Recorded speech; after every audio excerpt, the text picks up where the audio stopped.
नमस्कार दोस्तों, आपका स्वागत है हमारे यूट्यूब चैनल सुपर सेवन दोस्तों। और आज का हमारा विषय खानवा का युद्ध। खानवा का युद्ध 17 मार्च 1527 को खानवा नामक स्थान पे राणा सांगा और मुगल सम्राट जहीरुद्दीन मोहम्मद बाबर के मध्य लड़ा गया था दोस्तों। बाबर ने 21 अप्रैल 1526 को पानीपत का प्रथम युद्ध जीता था दोस्तों। और ये पानीपत का प्रथम युद्ध इब्राहिम लोधी से हुआ था। इसके बाद बाबर की महत्वाकांक्षा बढ़ गई थी। बाबर ने अपनी आत्मकथा तुजो के बाबरी में खानवा के युद्ध का प्रमुख कारण पानीपत युद्ध में राणा सांगा के सहयोग नहीं करने की नीति को माना था। बाबर ने कहा कि राणा सांगा ने पानीपत के युद्ध में मेरा सहयोग नहीं किया। मेन जो रीजन था खानवा के युद्ध का वो ये था। राणा सांगा ने इस युद्ध से पहले पाती पेरोन की एक राजपूती परंपरा को पुनर्जीवित किया था दोस्तों। पाती पेरोन नामक राजपूती परंपरा के तहत राजस्थान के प्रत्येक सरदार व महाराणा को अपनी ओर से युद्ध में शामिल होने का निमंत्रण देना होता है। इसमें सभी राजाओं को निमंत्रण भेजा था, सरदारों को, सामंतों को, कि हम इस युद्ध में हम एक होते हैं। मुगल शासक बाबर ने इस युद्ध को एक जिहाद धर्म युद्ध की संज्ञा दी थी दोस्तों। और ये इसलिए दी थी क्योंकि बयाना के युद्ध में राणा सांगा को जीत मिल गई थी। बाबर की सेना उससे हार गई थी बयाना के युद्ध में दोस्तों। तो सेना में खलबली मच गई थी और सेना वापस जाने के लिए उतावली हो गई थी।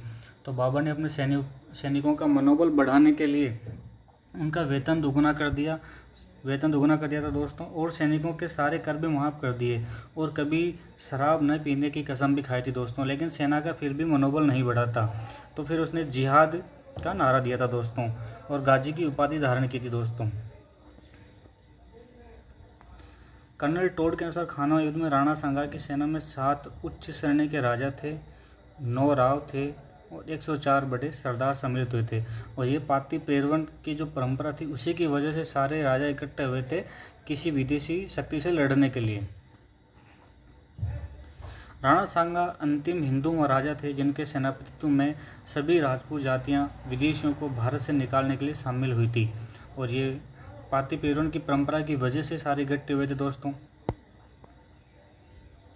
राणा सांगा की तरफ से युद्ध में जो प्रमुख सरदार थे उनका नाम इस प्रकार है। अफगान सुल्तान महमूद लोधी, मेव शासक हसन खां मेवाती, मारवाड़ से राव गंगा के पुत्र मालदेव, बीकानेर के से कल्याणमल, आमेर से पृथ्वीराज कच्छवाहा, ईडर का शासक भारमल, सिरोही का अखेराज, डूंगरपुर का रावल उदय सिंह, चंदेरी का मेदिनी राय, सलूम्बर का राव रतन सिंह, बीरमदेव मेड़ता का रायमल राठौड़, बागड़ का उदय सिंह, रायसिंह का सलहदी तंवर और नागौर का खाना जादा आदि शामिल थे। ये सारे सरदार इस युद्ध में राणा सांगा की तरफ से लड़े थे दोस्तों।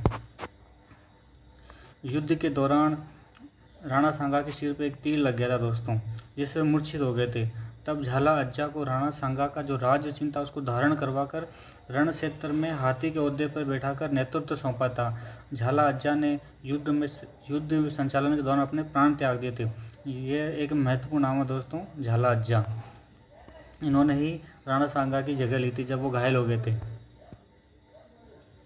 इस युद्ध में बाबर जो था मुगल शासक ने युद्ध की एक नई व्यूहरचना, एक तुलुगमा युद्ध पद्धति अपनाई थी। इस युद्ध पद्धति में सेना को 4 भागों में विभाजित रखा जाता है दोस्तों। और बाबर के पास तोप खाना था, जो उसकी जीत का एक प्रमुख कारण था, उसका तोप खाना, क्योंकि भारतीय सैनिकों के पास तोप खाना नहीं था। इस युद्ध में बाबर की विजय हुई एवं इस विजय से भारतवर्ष में मुगलों का राज्य स्थायी हो गया था। क्योंकि 1526 में पानीपत का प्रथम युद्ध जो एक बहुत बड़ा युद्ध था वो जीत लिया। इसके बाद 1527 में जो खानवा का युद्ध ये जीत लिया। इससे उसके मुगलों का राज्य स्थायी हो गया दोस्तों। इसी के साथ मैं आशा करता हूँ कि वीडियो आपको पसंद आया होगा। अगर आपको वीडियो पसंद आए तो हमारे चैनल को लाइक करना, शेयर करना और सब्सक्राइब जरूर करना दोस्तों। इससे हमारी टीम का मोटिवेशन बढ़ेगा। थैंक यू दोस्तों।